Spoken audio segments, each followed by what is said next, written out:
दोस्तों, आज हम लोग मानसरोवर भाग 1 की कहानी माँ से वस्तुनिष्ठ प्रश्नों को देखेंगे। पहला प्रश्न है, माँ कहानी प्रेमचंद की किस कहानी संग्रह में संकलित है? तो वह मानसरोवर भाग 1 में संकलित है। दूसरा प्रश्न है, माँ कहानी में प्रमुख स्त्री पात्र का नाम क्या है? तो करुणा है। तीसरा प्रश्न है, करुणा के पति का नाम क्या है? तो करुणा के पति का नाम आदित्य है। आदित्य कितने वर्षों की सज़ा काटकर जेल से वापस आ रहा है? तो वह 3 वर्षों की सज़ा काटकर जेल से वापस आ रहा है। करुणा ने इन 3 वर्षों में कितने रुपए जमा कर रखे थे?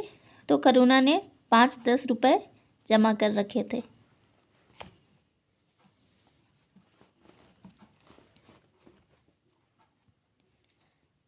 आदित्य के घर वापस आने की खुशी में उसने अर्थात करुणा ने क्या क्या तैयारियां की थी?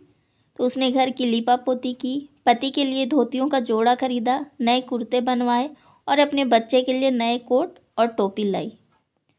आदित्य और करुणा के बेटे का नाम क्या है? तो आदित्य और करुणा के बेटे का नाम प्रकाश है।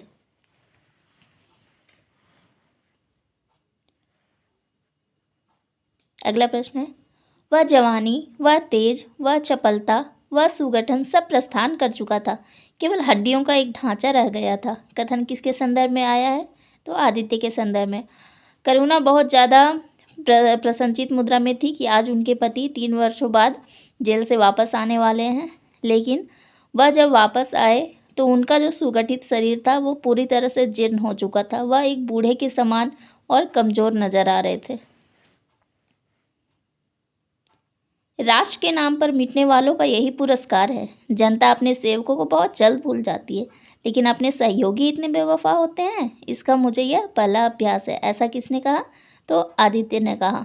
जब आदित्य जेल से वापस आते हैं तो उनके सेवा सत्कार के लिए साथ में उनके कोई मित्र या साथी नहीं होते हैं। तो करुणा पूछती है कि आपके वे मित्र कहाँ गए जो जेल जाने से पहले आपके साथ रैलियों में साथ रहा करते थे? तब आदित्य ने अपना यह कड़ा अनुभव बताया। जेल में आदित्य को कौन सा रोग हो गया था? तो उन्हें सील की बीमारी हो गई थी। बालक प्रकाश जब 10 साल का था तो एक भिखारिन के आने पर उसने क्या शरारत किया? तो बालक प्रकाश जिस समय 10 वर्ष का था तो एक भिखारिन जब उनके घर पर आई, झोली फैलाई तो उस पर उसने भूसा डाल दिया। अगला प्रश्न है, जाति सेवा उसर की खेती है, वहाँ बड़े से बड़ा उपहार जो मिल सकता है वह है गौरव और यश, पर वह भी अस्थायी नहीं है, इतना अस्थिर कि एक क्षण में जीवन भर की कमाई पर पानी फिर सकता है। तो ऐसा विचार किसका है? प्रकाश का है, क्योंकि प्रकाश की माँ जो है वह चाहती है कि प्रकाश अपने पिता आदित्य की तरह देश या राष्ट्र की सेवा में अपने आप को अर्पित करे, लेकिन प्रकाश की विचारधारा ऐसी नहीं रहती है। अगला प्रश्न है, माँ कहानी में कहाँ बाढ़ की समस्या आई है? तो सिंध में।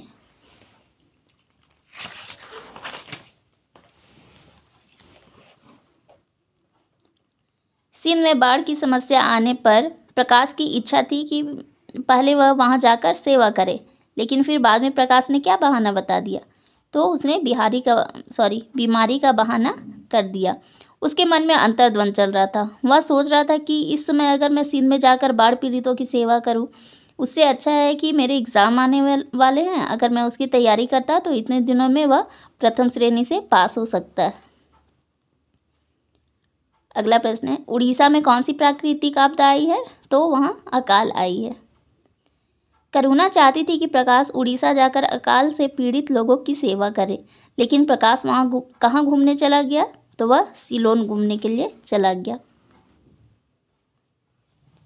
अगला प्रश्न है, प्रकाश को कहाँ जाकर विद्याभ्यास करने के लिए सरकार की तरफ से वजीफे की मंजूरी मिली थी? तो इंग्लैंड जाकर।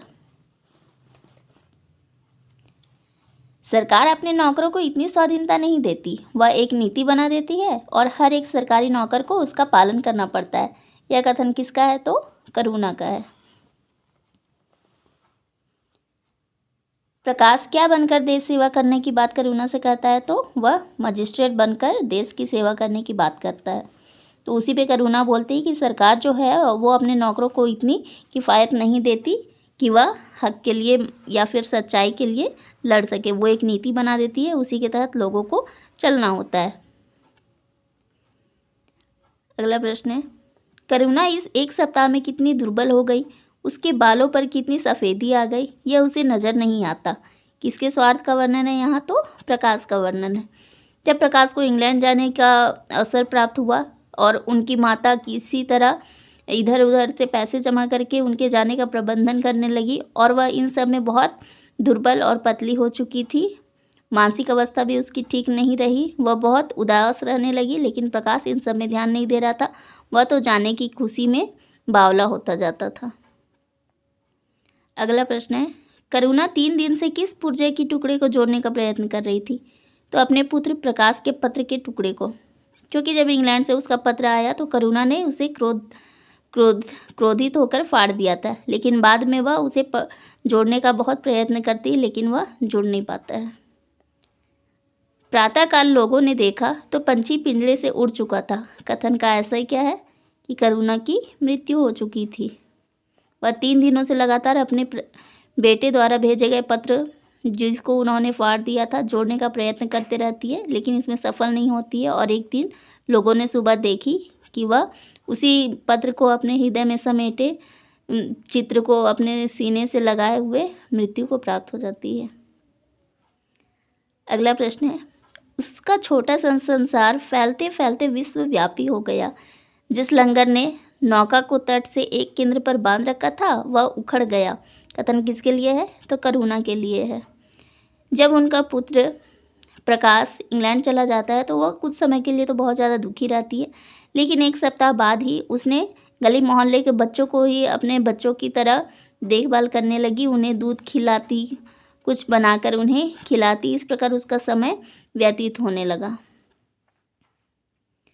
अगला प्रश्न है, जैसे किसी लाश को बाहर निकालते समय संबंधियों का धैर्य छूट जाता है, रुके आंसू निकल पड़ते, वही दशा करुणा की किस समय हुई? तो जब प्रकाश घर से जाने लगा। कहाँ के लिए? इंग्लैंड जाने के लिए। धन्यवाद।